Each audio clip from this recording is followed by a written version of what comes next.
अस्सलाम वालेकुम जी, मैं हूं कुर्बान अली और आप देख रहे हैं मेरा यूट्यूब चैनल पिंड कैनवस। आज 10 मई 2025 की शाम है और पाकिस्तान के पाक फ़ौज, पाकिस्तान के शहीनों और बिलमखसूस पाकिस्तान की अवाम को मेरा सलाम। जैसा कि 7 मई 2025 से 7 मई से मैं अपनी व्लॉग्स में, अपनी वीडियोज़ में आपको बता रहा हूँ कि हमारा भी दिन आएगा, 100 दिन सुनियार की और 1 दिन लोहार की।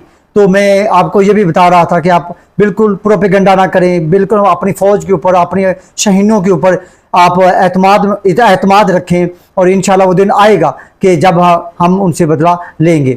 और ये इंशाल्लाह मैंने आपको एक अपने व्लॉग में ये भी कहा कि तारीख लिखेगी कि किसको कितना नुकसान हुआ और कोई मुल्क जीता, कितना कोई मुल्क हारा। ये आपको इंशाल्लाह टाइम और तारीख बताएगी। जब तारीख लिखी जाएगी, जब ये धुआं जो है, धुएं के बादल जो है वो ख़त्म होंगे, ज़मीन बोस होंगे, तो फिर आपको पता चलेगा कि कौन जीता और कौन हारा। जनाब, आज हम कंपैरिजन करते हैं, हम मुकाबला करते हैं 2 ऑपरेशंस के नामों का।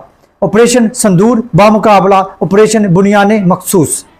अच्छा, ऑपरेशन संदूर है वो इंडिया ने लॉन्च किया पाकिस्तान के खिलाफ पहलगाम हमले के बाद, और उन्होंने 7 मई की रात को पाकिस्तान के ऊपर मुख्तलिफ मकामात के ऊपर 6 मकामात थे जिनके ऊपर इंडिया ने 7 मई की रात को पाकिस्तान के ऊपर हमला किया। उनमें अहमदपुर शर्किया था, बहावलपुर था, मुजफ्फराबाद था, कोटली लोहारा थे, कोटली आज़ाद कश्मीर, सियालकोट, शकरगढ़, नारवाल, मुरीद के गुजरावाला, लाहौर 8 को उन्होंने किया, कराची भी 8 को किया, और जो रावलपिंडी स्टेडियम में जो किया हमला वो भी 8 मई की रात को किया। ये तो था ऑपरेशन संदूर का कारनामा। उसमें उन्होंने तकरीबन 70 से ज़ायद जो इसराइली साख्ता जो ड्रोन्स थे वो पाकिस्तान के ऊपर भेजे, फेंके, जिसमें कैजुअलिटीज़ जो थी, ज़ख्मी लोग बहुत ही कम हुए। और जो आपको पता है कि जो बहावलपुर में उन्होंने एक दर्स पर और एक घर पर हमला किया, उसमें तकरीबन 11 के करीब लोग शहीद हुए। इसके अलावा मुरीद के में शहादतें हुई और बाकी जगहों पर लोग सिर्फ ज़ख्मी हुए। ये तो बात रही ऑपरेशन संदूर की। अच्छा, उसके बाद हम आए, बात करते हैं आज के 10 मई 2025 की बात करें, जब शान के बाद से लेकर तकरीबन 7:30 बजे के करीब पाकिस्तान तकरीबन 1.5 से 2 घंटे बनते या 2.5 घंटे बनते, उसके दौरान हमारे शहीनों ने इंडिया की ईंट से ईंट बजा दी। वहां जाकर चाहे वो 100 किलोमीटर दूर था एरिया, चाहे वो 200 किलोमीटर दूर था, चाहे वो 400 किलोमीटर दूर था, हमारे शहीनों ने, हमारे पाकिस्तान के शहीनों ने उनको धूल चुटाई, उनके ऊपर जाके हमले किए और उनको बताया कि पाकिस्तान क्या चीज़ है और हमारी जो ताकत और हमारे सब्र को तुमने आजमाने की कोशिश की, इसका ये रहा जवाब। अच्छा, जिन जगहों पर पाकिस्तान के शहीनों ने आज सुबह फजर के बाद हमला किए वो ये है। अच्छा, उसमें सबसे पहले जो था ब्रह्मोस रावी जो मिसाइल डिपो, उसके ऊपर हमला किया गया। उधमपुर जो उसमें पूरा एयर डिफेंस सिस्टम था उसको पूरा का पूरा तबाह कर दिया। पठानकोट जो बड़ा मशहूर था, उसमें हवाई अड्डा था और इनके कुछ वहां पे एयरबेस थी, उसको मुकम्मल तौर पर तबाह किया गया। जलंधर एयरबेस उसको तबाह किया गया। गुजरात एयरबेस थी उसके ऊपर हमला किया और तो उसको तबाह किया। दिल्ली मिसाइल हमले किए, दिल्ली में भी मिसाइल हमले किए। राजस्थान फौजी तनसीबात थी उसको मुकम्मल तौर पर उड़ा दिया। श्रीनगर एयरबेस जो थी उसको मुकम्मल तौर पर खत्म किया और वहां पे उनके 20 जो फौजी वो हलाक हुए। इसके अलावा चंडीगढ़ इनकी हथियारों का एक डिपो था उसको तबाह किया। अच्छा, इंडिया के जो ऑफिशियल सरकारी जो ज़राए हैं उन्होंने जो न्यूयॉर्क टाइम्स हैं उनको ये इंटरव्यू देते हुए ये बताते हुए कहा कि तकरीबन 36 से ज़ायद मकामात है जहां पे पाकिस्तान ने दरअंदाजी की या पाकिस्तान ने हमला किया, और उनमें तकरीबन 20 के करीब मिलिट्री जो इंस्टॉलेशंस थी वो पाकिस्तान ने मुकम्मल तौर पर तबाह कर दी, और 10 के करीब जो लोकेशंस थी मिलिट्री लोकेशंस थी उसको मुकम्मल तौर पर पाकिस्तान ने तबाह कर दिया। इसके अलावा दिल्ली के ऊपर हमला किया, आदमपुर पे एयरबेस पे हमला किया, उड़ी का आपको पता ही है, उड़ी में मुकम्मल जो उनका डिपो था और एयरबेस थी उसको मुकम्मल तौर पर तबाह कर दिया, और उनकी ब्रिगेड थी, हेडक्वार्टर था, उसको मुकम्मल तौर पर तबाह कर दिया। यह है पाकिस्तान की ताकत, यह है पाकिस्तान के दुश्मनों के मुंह पर तमाचा, और उनको ये बताने का टाइम था कि पाकिस्तान क्या कर सकता है। 7 और 8 मई को छोटे बच्चों की तरह इंडिया जो है वो पाकिस्तान के साथ शरारतें करता रहा, पाकिस्तान को उकसाने की कोशिश करता रहा। हालांकि जो 9 और 10 की जो रात थी उसके दौरान उन्होंने एक और प्रोपेगेंडा किया, एक और नज़िबा हरकत की, एक और घनौनी हरकत उन्होंने ये की कि उन्होंने ये रावलपिंडी जो हमारा नूर खान बेस उसके ऊपर हमला कर दिया। अच्छा, उस रात ये जो रात गुजरी है 9 और 10 की रात, इसमें उन्होंने पाकिस्तान मुख्तलिफ जो वज़राए ख़ारजा हैं उनके साथ रब्ते में थे, और अमेरिका कह रहा था कि आप इसको लड़ाई को यहीं पे रोक दे। ये दो जो एटमी ताकतें हैं उनके दरमियान जो लड़ाई इतनी तूल पकड़ती हुई जो लड़ाई है ये मुनासिब नहीं होती। अच्छा, ये होना था। और जो तुर्की था उनके वज़राए ख़ारजा ईरान के, सऊदी अरब के, दुबई के और साथ में जो अमेरिका के थे वो पाकिस्तान को तहम्मुल की और आराम से रोकने की कोशिश कर रहे थे। अच्छा, इन्होंने कहा कि शायद पाकिस्तानी फ़ौज जो है या पाकिस्तानी के जो शहीन वो डर गए हमसे, और इन्होंने सोचा, अलबत्ता ये नई प्लानिंग बना रहे थे। अच्छा, यहाँ पर कोई एक और मजे की बात मैं बताता हूँ कि पाकिस्तान तकरीबन 29 के करीब जो उनके मुख्तलिफ जो एलोकेशंस थी, उनकी मुख्तलिफ जो मुख्तलिफ उनके एयर बेसिस से उनके ऊपर हमला किया, और उनमें वो भी शामिल थे जो 9-10 की रात को वहाँ पे तैयारी पकड़े हुए बैठे थे। बिल्कुल वो इस तैयारी में थे कि वो पाकिस्तान पे हमला करें। अच्छा, पाकिस्तान की इंटेलिजेंस, पाकिस्तान की ISI एजेंसी और पाकिस्तान के जो पाक फौज है उसके जो आपके राब्ते, उनके राब्ते और उनकी इंफॉर्मेशन कलेक्शन करने का यह तरीका कितना जदीद तरीन है। इसलिए ISI को दुनिया की जदीद तरीन और सबसे जो फास्ट है और अच्छी इंटेलिजेंस एजेंसी माना जाता है। उसकी वजह भी यही है कि पाकिस्तान ने क्या किया, पाकिस्तान की एजेंसी ने उनको पता था कि इन्होंने जो पाकिस्तान के फलां जो एरियाज उसको 9-10 की रात को हिट करना है। अच्छा, उनके हिट करने से पहले इन्होंने उनको हिट कर दिया, और उसके अलावा जो 20 मकामात वो थे जो मुख्तलिफ जो 7 से लेकर 9 तक जो मुख्तलिफ कार्रवाइयाँ पाकिस्तान के खिलाफ हो रही थी, जो ड्रोन अटैक्स हो रहे थे, मुख्तलिफ मिसाइल हमले हो रहे थे, उन एयर बेसिस को पाकिस्तान ने टारगेट किया, उनको नस्तो नबूद कर दिया, बिल्कुल ख़त्म कर दिया, जिसमें श्रीनगर का है।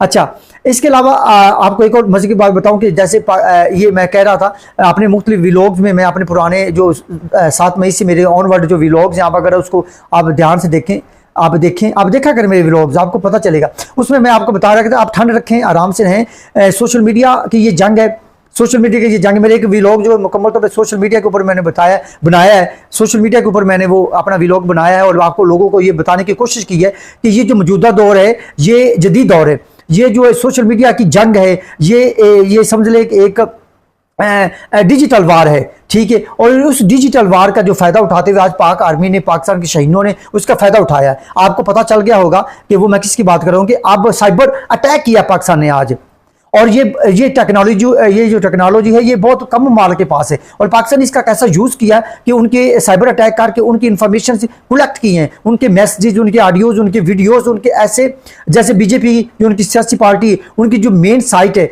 बीजेपी की, उसको हैक किया पाकिस्तान ने। उसके अलावा उनके जो दिफाई अदारे हैं, उनके जो फौजी अदारे हैं, उनकी जो मेन जो उनकी साइट्स हैं, उनकी जो जहां पे वो अपनी इंफॉर्मेशन स्टोर करते हैं वहां से डाटा चुराया है पाकिस्तान ने, हैक किया है, और हैक करने के नतीजे में ही पाकिस्तानियों की तकरीबन उनकी 70% जो बिजली है उसको इनकार कर दिया, खत्म कर दिया, बिजली उनकी बंद होगी 70% इंडिया में। आप देखिए 1 खरब तकरीबन 30-35 करोड़ के करीब उनकी आबादी है, और उनकी बिजली 70% बिजली जो उनकी कट ऑफ कर दी, किसके जरिए, साइबर अटैक के जरिए। और मेरा जो व्लॉग अभी मैंने पिछले दिन बनाया था, आप लोगों को, आप मेरा व्लॉग पूरा देखा करें, संजीदगी के साथ देखा करें, इससे में इंफॉर्मेशन होती है। और ये वैसे भी वक्त का तकाजा है, जो मैं व्लॉग्स जो है वो मैं इस आर्मी और इस हमारे जो मौजूदा सिचुएशन है उसके ऊपर बना रहा हूँ। अदरवाइज मैं जो व्लॉग है वो मुआशरती, समाजी, मुआशी और हमारे जो मामलात हैं उसके ऊपर बनाता हूँ, ताकि हमारे लोगों को आगाही हासिल हो सके। वो मैं समझ लें कि एक तरह का तालीम दे रहा हूँ लोगों को कि हमारे मुआशरे में किस तरह के मामलात हैं। मैं सोशल इवल्स की बात मैं करता हूँ, समाजी इवल्स की बात करता हूँ, मुआशरती बात करता हूँ, फ़र्द की बात करता हूँ, इंडिविजुअल की बात करता हूँ, उसके अलावा मैं सोसाइटी की बात करता हूँ, क्योंकि अब नेशनलिज्म का मसला था, उबल वतनी का मसला था, मैंने इसके ऊपर काम किया। आप मेरे व्लॉग देखें तो आपको पता चलेगा। साइबर अटैक के हवाले से मैंने कहा कि ये जो दौर है, ये जो लड़ाई है, इस वक्त जो मौजूदा लड़ाई है भाई, ये ज़मीनी और फ़ज़ाई ही नहीं है, ये मिसाइल और ड्रोन की लड़ाई अकेली नहीं है। ये लड़ाई जो है ये इस वक्त जो है वो डिजिटल वार है, और इंडिया तकरीबन 1.5 खरब के करीब उनकी आबादी है, 1.25 खरब के करीब उनकी आबादी है। वो सबसे ज़्यादा कंप्यूटर से सबसे ज़्यादा डिजिटल डिवाइसेस इस्तेमाल करने वाला मुल्क है वो सब दुनिया में, क्योंकि उनकी आबादी बहुत ज़्यादा है, और हम रहे 22 से 24 करोड़ के लगभग। आप देखेंगे वो जब बात करता है तो उसकी बात जो है वो ज़्यादा सुनी जाती है, हमारी बात कम सुनी जाती है, क्योंकि हम एक मुस्लिम स्टेट है, और लोग जो है हमें लगे हुए हैं कि जनाब हमने इनको टेररिस्ट कंट्री या रियासत के तौर पर मनवाना है। लेकिन अल्हम्दुलिल्लाह सुम्मा अल्हम्दुलिल्लाह हमारी पाक फौज जो है जब भी मौका मिला जब भी इस बात को साबित करने के लिए हमें आगे बढ़ना पड़ा, हमारी अवाम ने इसका पक्का सबूत दिया, हमारी पाक फौज ने दिया, हमारे शहीदों ने दिया। और ये मैं बिलमखसूस जो है, बिलखसूस पाक फौज के शहीदों को सलाम पेश करता हूँ कि जब भी 1965 से लेकर बाकायदा जो जंग हुई है, अब तक जितनी जंगें हुई हैं, जितने मुहाज हुए हैं, जितनी झड़पें हुई, उसमें हमारे शहीद जो है वो बेहतर से बेहतरीन साबित हुए हैं। और उन्होंने बताया है कि वाकई शहीद जो है उसका कोई मुकाबला नहीं कर सकते। हमारे पास जो भी टेक्नोलॉजी हो, जदीद हो, जो भी हो, लेकिन हमारे जो लड़ाका जो शहीद है जनाब, वो जिस भी जहाज़ में बैठते हैं उसको जनाब सरखाब के पार लग जाते हैं।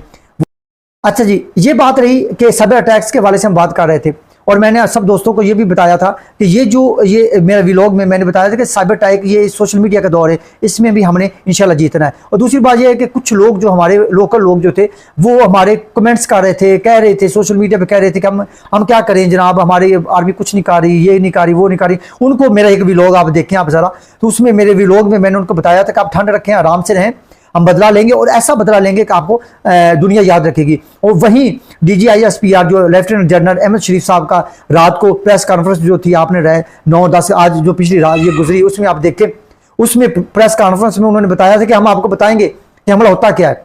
और आज की सुबह, आज 10 मई की सुबह फजर के बाद से लेकर 7:30 बजे के तकरीबन टाइम तक इंडिया क्या, पूरी दुनिया को पता चला कि पाकिस्तान क्या है और पाकिस्तान क्या कर सकता है। इतने कलील और इतने कम वक्त में इतना परफेक्ट टारगेट करना और उनकी ईंट से ईंट बजा देना। और यकीन करें सोशल मीडिया पे अगर आप देखें तो उनके ऑफिशियली जो उनके स्पोक्स पर्सन हैं, चाहे वो आर्मी के हैं, चाहे इस संदूर ऑपरेशंस के हैं, वो बैठी हुई औरतें बैठी होती है, देखिएगा आप ज़रा उनके फेस एक्सप्रेशन, बॉडी लैंग्वेज भी ज़रा पढ़िएगा कि किस कदर वो परेशानी में मुबतला है। और ख़ुद वो बता रहे हैं कि पाकिस्तान ने हमारी ईंट से ईंट बजा दी है, हमें तहस नहस कर दिया। अच्छा, वो राफेल की टेक्नोलॉजी के इतना ऊपर इन्हिसार कर रहे थे, वो समझते थे कि हमारे पास राफेल तैयारे हैं, हम पता नहीं पाकिस्तान के साथ क्या कर देंगे, हमारे पास S-400 जो है एयर डिफेंस सिस्टम है, हम पता नहीं क्या कर देंगे। हमने उसको भी उड़ा के रख दिया। देखें, और राफेल की जितनी मिट्टी पलीत होगी है ना, पाकिस्तान के शहीदों ने कर दी है, मुझे नहीं लगता कि वो दोबारा कोई मुल्क उससे खरीदेगा। और मैं आपको एक अंदर की बात बताता हूँ, जब राफेल के तैयारे गिरे हैं ना जनाब, जो सफ़ीर है पाकिस्तान में, चाइना के सफ़ीर जो है, वो नाइट सूट में जनाब डिप्टी जो वज़ीर आज़म है इसहाक डार, उसके पास गए हैं, नाइट सूट में गए, उनको जाके यस का साइन दिया जनाब, उनको बताया कि वेल डन, गुड, आपने कमाल कर दिया। हर तरफ पाकिस्तान हो गए, हर तरफ GF-17 थंडर तैयारी हो गई, हर तरफ जब PL-15 जो मिसाइल टेक्नोलॉजी वो ही होगी, कमाल कर दिया। अच्छा, ये टेक्नोलॉजीज के ऊपर हमने सिर्फ जंग नहीं जीती, हमने अपने कवी ईमान से भी जीती है, क्योंकि हम मुसलमान। चलें जी, अब हम लेटेस्ट बात करते हैं। आपने सोशल मीडिया के जरिए पता चला होगा आपको कि पाकिस्तान और इंडिया के मबैन जो है वो सुलह सफाई की बात जो हो चुकी है जनाब, उसमें अमेरिका ने बड़ा अहम किरदार अदा किया। तो डोनाल्ड ट्रंप जो है वो प्रेसिडेंट ऑफ अमेरिका जो है वो, उनका मैं आपको बयान सुनाता हूँ। वो कहते हैं कि after a long night of talks mediated by the United States, I am pleased to announce that India and Pakistan have agreed to a full and immediate ceasefire।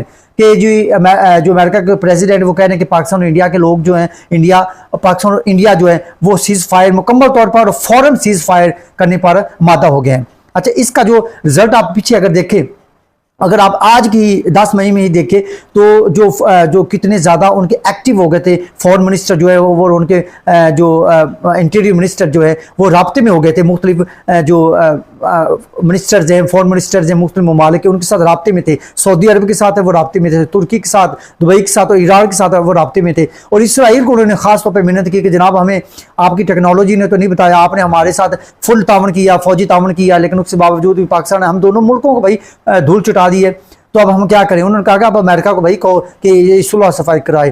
तो जो डोनाल्ड ट्रंप है उन्होंने जो खास तौर पे हमारे जो प्राइम मिनिस्टर हैं शहबाज शरीफ साहब, उनके साथ बात की, chief of army staff Asim Munir साहब से बात की, उसके अलावा नरेंद्र मोदी जो उनके प्राइम मिनिस्टर उनके साथ बात की, इसके अलावा उनके जो वज़ीर दाखिला राजनाथ सिंह हैं उनके साथ बात की। तो बात करने के बाद ये नतीजा निकला कि जनाब वो अब सीज फायर जो है वो हो चुका है। अच्छा, इसके अलावा जो उनके minister foreign minister of state हैं अमेरिका के, वो अपने बयान में कहते हैं कि over the past 48 hours and I have engaged with senior Indian and Pakistani officials including Prime Ministers Narendra Modi and Shehbaz Sharif, External Affairs Minister Jaishankar, chief of army staff Asim Munir, and national security adviser Ajit Doval and Asim Malik. I am pleased to announce I am pleased to announce the governments of India and Pakistan have agreed to an immediate ceasefire and to start talks on a broad set of issues at a neutral site. We commend Prime Ministers Modi and Sharif on their wisdom, prudence. अच्छा जी, वो कह रहे हैं कि जी neutral venue पे उनकी आपस में टॉक्स होंगी, उनके साथ बात होगी, फिर वो इसके ऊपर मजीद बात करें. जी, ये तो रही आज की ताज़ा सूरत जो 10 मई 2025 को वकूफ़ पज़ीर हुई. इसके अलावा अगर ये सोशल मीडिया, जो इंडिया के सोशल मीडिया, वहाँ पे कोहराम मचा हुआ है, वहाँ पे जनाब वावेले हो रहे हैं, वहाँ पे जनाब रो रहे हैं. वो जनाब वो कह रहे हैं कि जी हमें तो पाकिस्तान ने इतना मारा है, वो छितर जनाब भिगो के मारे हैं.